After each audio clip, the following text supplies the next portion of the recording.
Welcome back to the In the Slot podcast. This week, episode number 11. Obviously, just had the conference championship, now in the books. It's me, Josh, as always, joined by Henry, Connor, and Chris. First of all, Connor, as we usually do, let's discuss last week's In the Slot Buster. Absolutely. So I remember from last week, I had confidence straight away from Henry and Chris, not so much Josh. So I have a feeling this week I'm going to push it straight to Josh. So there's no thoughts that get put into his head unless he's already come up with a guess. Is that the case? Have you?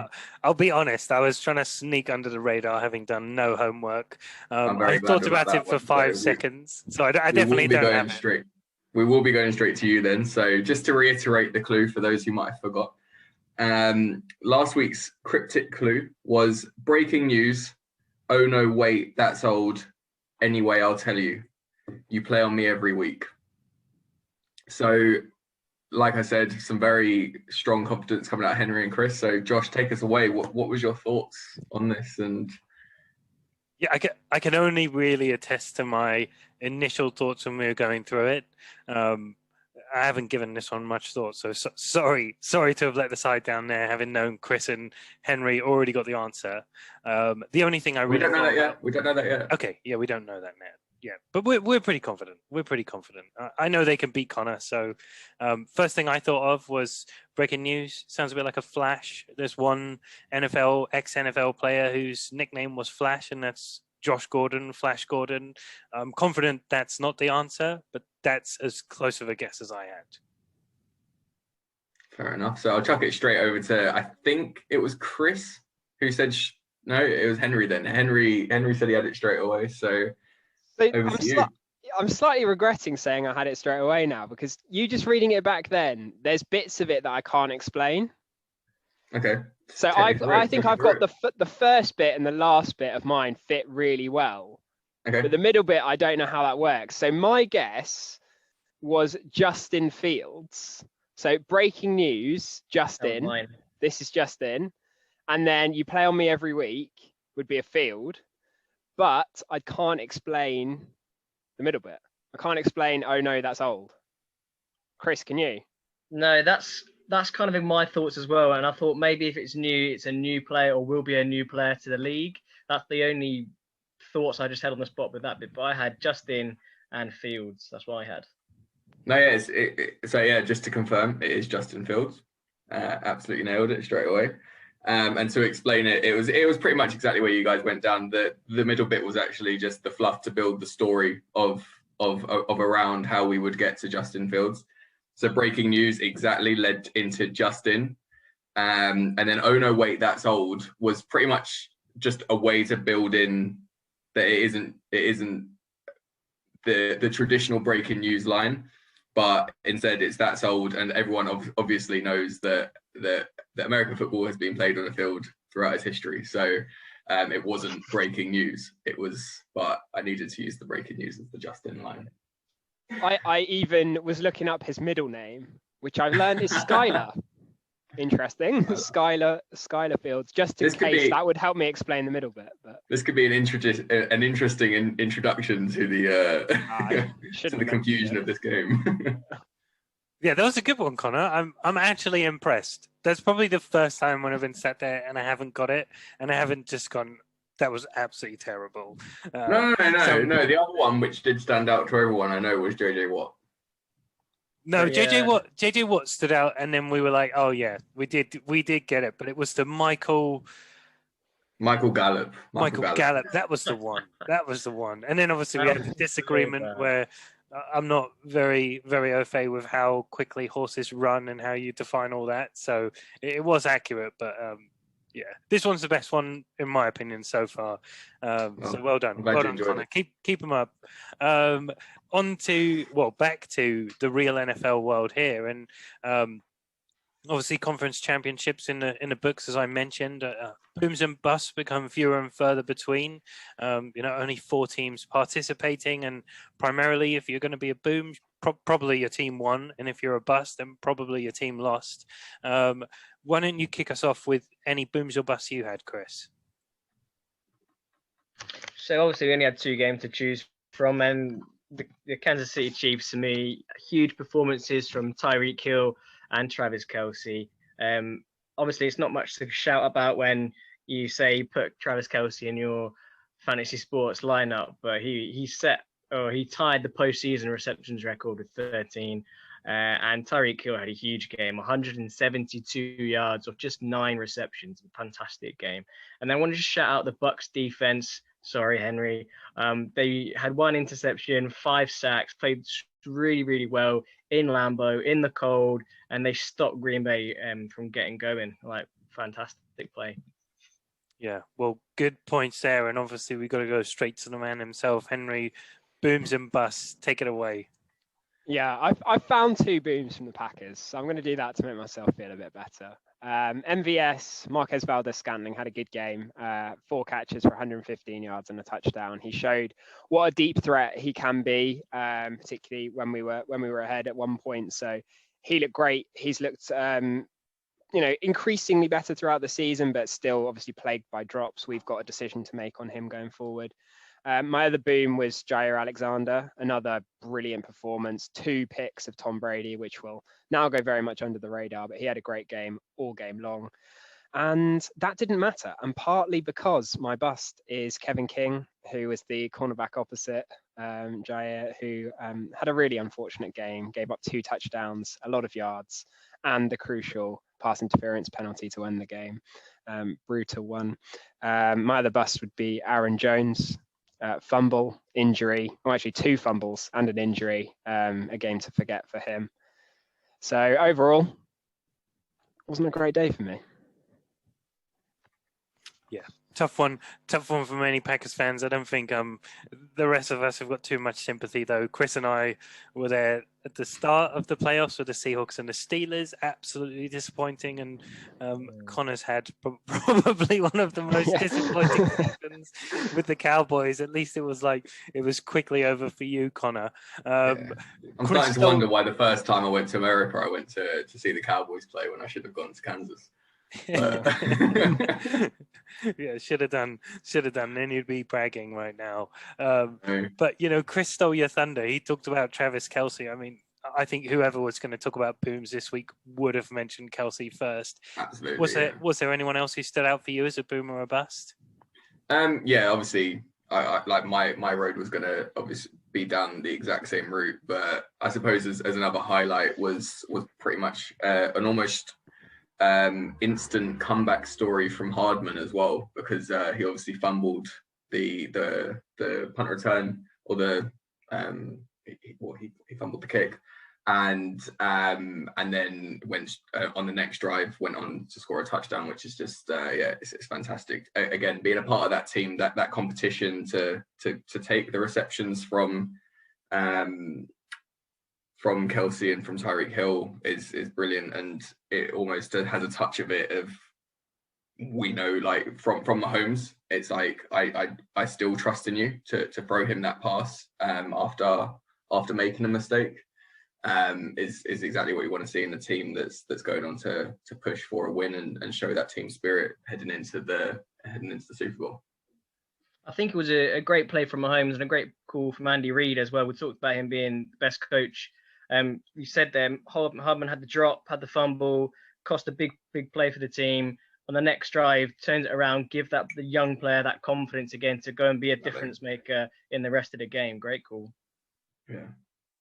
Yeah, absolutely. And you see it so often where they make a mistake and suddenly they've stopped becoming a part of the offense. The flip side, obviously, Henry talked about Aaron Jones, a player who had a couple of poor plays that let him down, and they continued to try it, but it just didn't work.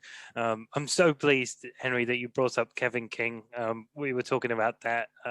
I did have some joke to make there about receivers getting the same amount of separation from him as his 2 front teeth. Go look at some pictures on Google if you care. But I just, it was disappointing to see a Washington cornerback like Kevin King, who was drafted so highly, disappoint on such a big stage. But I'm sure we'll touch on the Packers and their disappointments a bit more later. But without any further ado, why don't you give us the In the Slot Buster for this week, Connor, which is now game week number 10.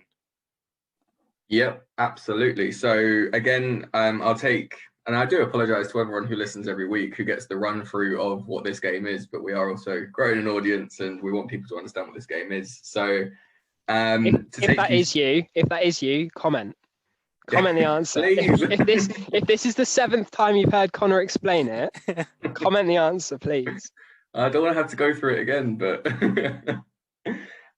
but yeah, the idea of this is that I give everyone a cryptic clue to break down of a player, a commentator, or anyone who's involved in the NFL at any stage. Like we proved with this week's one, it wasn't necessarily someone who's already been in the NFL, but it's someone who is about to be in the NFL. So choosing players and anyone involved and building a cryptic clue that builds up all parts of it, essentially build what their name will be, and you've got to guess that. And essentially what we do every week, and we're still yet to finalize, is a competition because like Henry is just saying, we haven't had anyone comment yet. And what we would like to do with people who do comment to enter their thoughts on who the player might be, then if they get it correctly, they'll be in with a chance to win a prize of a mini pocket helmet of your team's choice.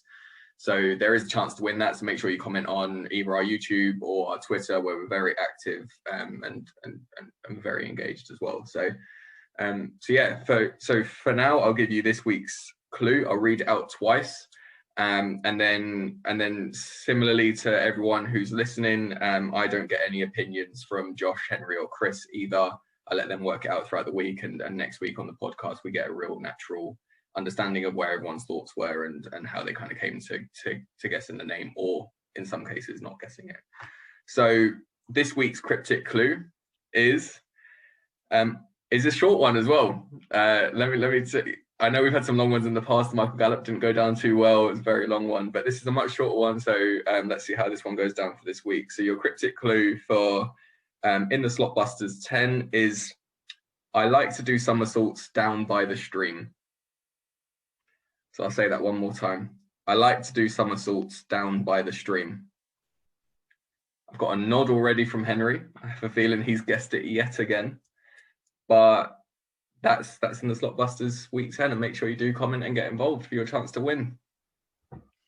Thanks, Connor. Yeah, not used to having so little to write down when you say those. We look forward to seeing everyone's guesses. Yeah, like Connor said, if you do know the answer, even if you don't, and you just got a random guess, chuck it in the comments, reply to one of our tweets.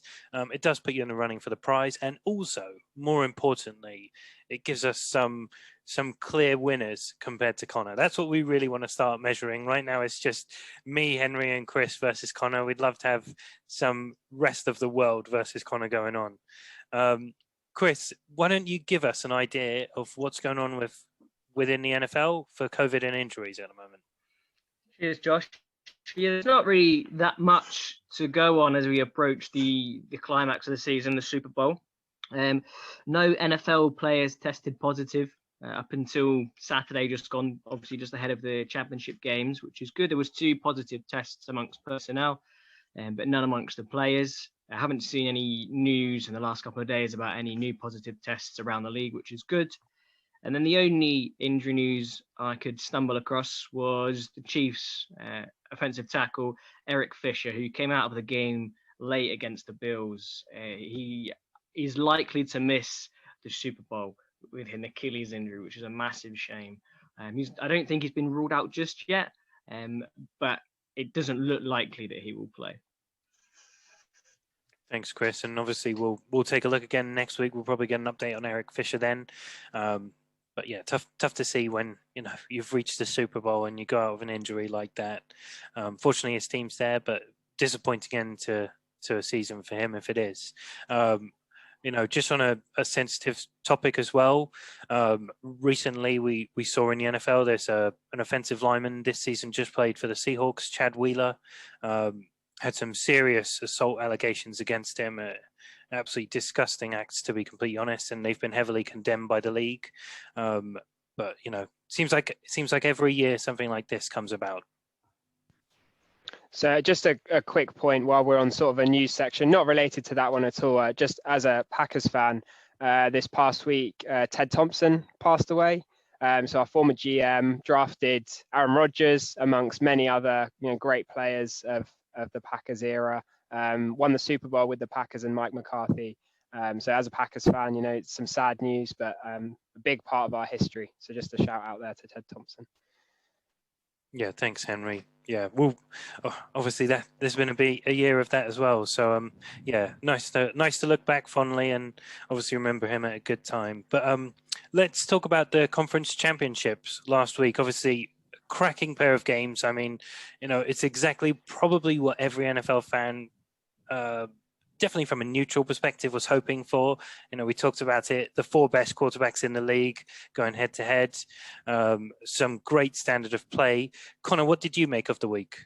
So what you said there actually is a really interesting point. That I think it's that sort of weekend, like you said, NFL fan. I think this is the kind of weekend that gets people into the NFL as well. Like, you hear these big names week in, week out. You hear the Rodgers, the Bradys, the Mahomes, the Kelseys, the Hills, you hear them all, and people are wondering, oh yeah, I'm not going to spend 16 weeks or 4 months of my life watching something I don't understand. And and we all went there. We all being British fans. It's a learning curve to understand it. It's different from football. It's different from other sports that we're more accustomed to, and there definitely is a learning curve to understand it. And people don't dedicate their time to it. So it's one of those weekends that if people are interested in getting into it, this is the All-Stars games, and it was the marquee game. So it's really exciting on that side. And in terms of my opinion of what happened this weekend, I think that Bucks game is just brilliant. Against the Packers, I think almost there's part of it which for most people they would have seen Brady and the Bucks as the underdogs. Definitely not the favorites going into it, but they've come away with a win, and it's just the stats coming out of it now with Brady having spent 47% of his seasons, or 47% of his seasons have resulted in a Super Bowl appearance, and it's now almost like the legend versus the up and coming, and the person who's potentially going to come and take his crown in 10 years time as well. So it's really exciting that happened. I think the outcome of that makes it even more exciting. And sorry to say that, Henry, obviously that's probably heartbreaking for Packers being knocked out in that way, but I think this is the way I'd much rather see it. As much as I did enjoy Rodgers this year, but yeah, then the other side of it, I think it's just the obvious outcome. It was always going to be the Chiefs. It obviously got off to a shaky start, but they found their way. They did what they do best, and they just completely took over and dominated that game. So it's going to be a really exciting Super Bowl to come out of it as well now. So yeah. Thanks, Connor, and you're exactly right. I mean, this is exactly the type of thing which brings people into the NFL. I think this season feels special in that the Final Four really feel like the best 4 teams in the league, and that's I don't know, not in recent memory can I really look back and say that hand on heart that's what I felt. And it's a brilliant point about Brady. I will be the first to admit I've never been his biggest fan. Always respected his achievements, but there was always a little asterisk in my mind. It felt like Belichick was the mastermind, the puppeteer, and Brady was the puppet. Obviously, no discredit to him at that point, but what he's done this season has just proved exactly where he sits in the NFL and that he deserves to be that. So from that perspective, really pleased for the guy. Got an opportunity to go into the Super Bowl. It feels like no matter how it ends right now, he's done more than enough. But yeah, great season, great finale or semi-finale as it was last week. Henry, we'll leave you to last because I know you want to dissect a bit more about the Packers and the Bills and take a look at the loser side. But Chris, what about for you? How did you find this weekend on Sunday? Yeah, it was a superb pair of fixtures, wasn't it? Like you said, 4 of the best quarterbacks this season for sure. I'll start with the Bills game. That was the way I saw it going, with the Chiefs coming out on top, and I'm definitely not the only one there. It's a hard task to overcome Pat Mahomes and the Chiefs. We all know that they are arguably the best team, or have been the best team for the last couple of years. But I think the Chiefs D really got after Bills and really got after Josh Allen, got in his face. And you could see that towards the end, it was getting a bit frustrating for the Bills players. We've got a bit petty, a bit feisty. But obviously, have a fantastic season from the Bills, best season in a long time, and hopefully they can build on that next year. And then the Green Bay lost to Tampa, like Connor said. Green Bay were the favourites, but a massive respect to Bruce Arians, and he has to be the GOAT, Josh. He has to be the GOAT. Tom Brady, showing up in the cold and winning. But Henry, take us through that field goal. What was that decision? You've got the MVP, Aaron Rodgers, in 4th and like 8 or something, and you don't trust him? Come on. Right, we'll do the field goal now. Let's get it over with. I honestly think this is probably so I've been a Packers fan for 14 years. I think this is the most painful decision I've had in the 14 years of being a Packers fan. As you said there, Chris, we've got 4th and goal from the 8-yard line, and we're down by 8 points. So a field goal makes no difference, right? You're either gonna tie the game with a 2-point conversion, or you still need a touchdown. The result is the same. And essentially, what it seems like Matt LaFleur's decided in that moment is that we are more likely to kick a field goal, stop them in 3 downs, get the ball back, and then score a touchdown from whichever point of the field. And the decision for me is just absolutely mind-blowing. We were speaking about this on the group chat, and to have such a successful season, to win, you go 13-3, you get the bye, you win a home playoff game, really good performance against the Rams. You're still in the game against the Bucks, and then to come down to that decision, it is just crushing. And Rodgers' interviews post-game say a lot. I don't know if you saw it, but he was very sort of non-committal, and he also said, well, that wasn't my decision. And it's, for a quarterback to sort of openly say that it's not a great look. Absolutely crushing. But yeah, I'll let you jump in here, Chris, before I go. I know I slated the decision and let it on, but playing devil's advocate, if you take away the penalty on the 3rd down, 4th down that Tampa had, Matt LaFleur was almost right. If that penalty doesn't occur, you get the ball back with Aaron Rodgers, a minute and a half on the clock, able to go down the field. Just playing devil's advocate. I strongly disagree, Chris, with respect. I think the issue there is, we mentioned the Kevin King pass interference to give the 1st down back, but even if you were to take over then, the Bucks are going to punt, and you're going to have to go 60, 70, 80 yards, which I still think is far more improbable than converting one play for 8 yards. And that's where the pain really comes in for me, because you still need a touchdown. Connor, how did you? This feels like a panel show now with you as our head host and the rest quiz of us. my pain. Yeah. At least you don't sound as sad as Josh did when the Seahawks got. But no. How did you I suppose the big thing with this is obviously hindsight's amazing with these sorts of things. How did you genuinely feel at the time seeing that happen? What was is it the same as it is right now? Did you genuinely judge that and be why are we not going for it? Or did you 100%. think we can do this? 100%. I was like, that's game over. What on earth have we just done? I think I posted it straight in the chat. I thought that's it. That's done. My first reaction is that it's a mistake. I've got the score wrong or something like that. I had no idea. I think all Packers fans are with me. I had no idea. The interesting thing was as well, they never showed Rodgers. So they cut from the sideline to the field goal unit. So I never saw what Rodgers' reaction was on the field, but my reaction wasn't good. It wasn't pretty. So I don't speak about this too much. I did have an interesting stat about Brady, which Connor mentioned. So I think he's had 21 seasons in the NFL. 10 times he's gone to the Super Bowl. So I saw a good stat this week. Tom Brady is more likely to go to a Super Bowl in an NFL season than Steph Curry is to make a 3-point shot. And that just seems ridiculous, impossible. But in my head now, there's Brady and there's everyone else, I'm afraid. And I think Mahomes, like you said, Connor, is probably the only one that stands any kind of chance of getting anywhere near that mark. It's incredible. I'll just touch on some other points in the Packers game quickly. I mean, we talked about the Bakhtiari injury, and that had a huge impact. As Chris mentioned, 5 sacks, multiple other pressures. All of the sacks came from the edge.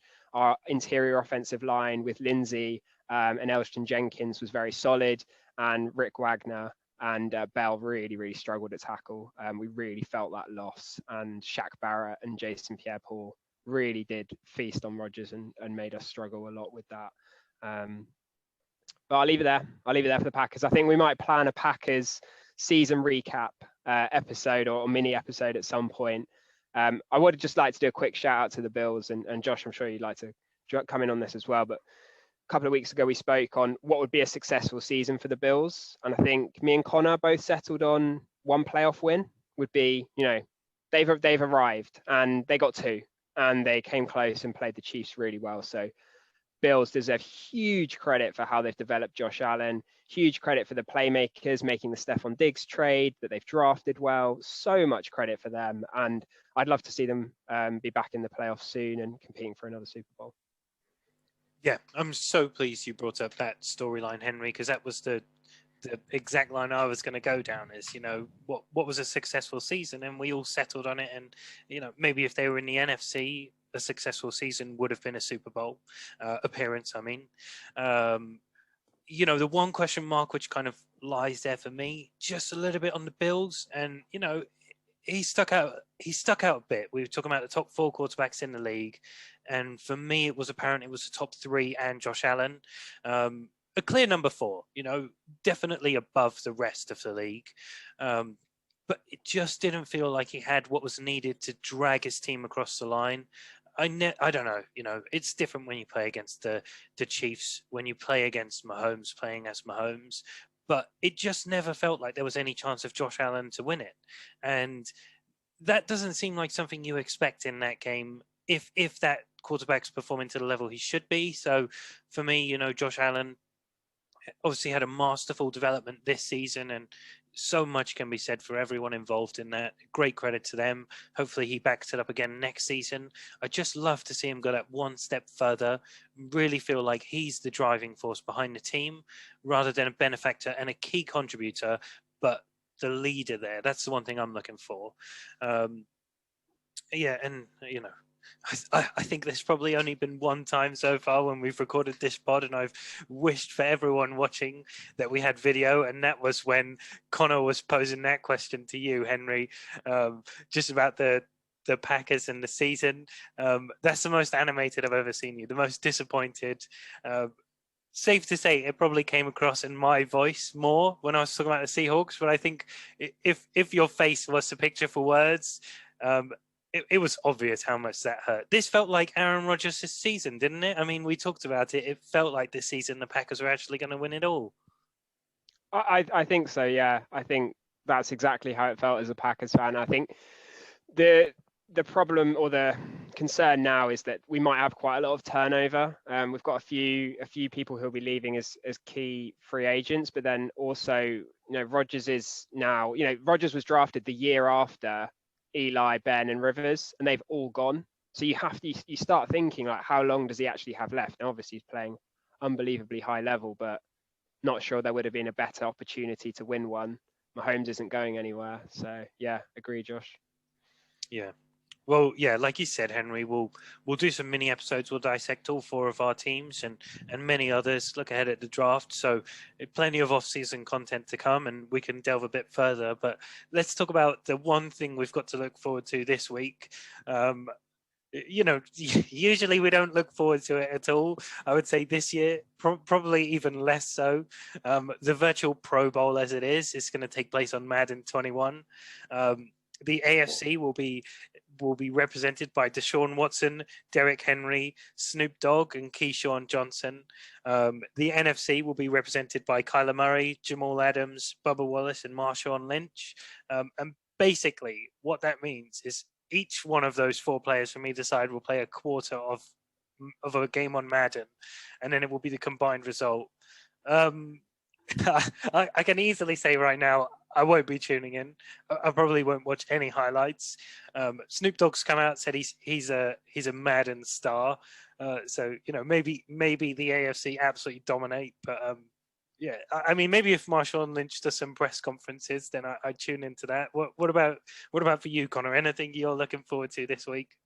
I normally love the mini games, like the highlights of that. Like it's one of those ones, isn't it, where you almost just it's like that on the way to work viewing kind of. Like, I'm just gonna catch up and see just how they got on with these quite funny games and quite yeah, just all these strange things happen. But yeah, not interested at all. I genuinely do not want to watch it. We'll not be watching it. We'll probably find out a little bit. Obviously, we will talk about it on the podcast. I suppose we'll find out what happened. But in terms of actually wanting to watch it as a fan, I just don't think it's anything up my street at the moment. So.